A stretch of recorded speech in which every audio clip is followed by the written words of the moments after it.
路延伸落去，我哋見到黃色嗰條線咧，就一路喺度拉。唔知點解管理處啊咁可以容忍呢一方面嘅問題，尤其是咧，即係我哋發覺啊，近期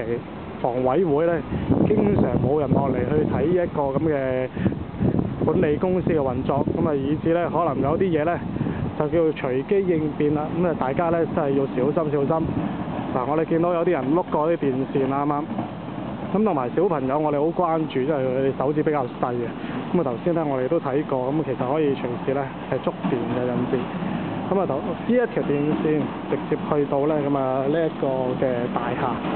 嘅儲物室，咁啊喺裏邊咧咁啊見到咁啊亦都冇鎖到道門嘅，咁啊隨時可以開到嘅。報道喺呢度咁多，多謝。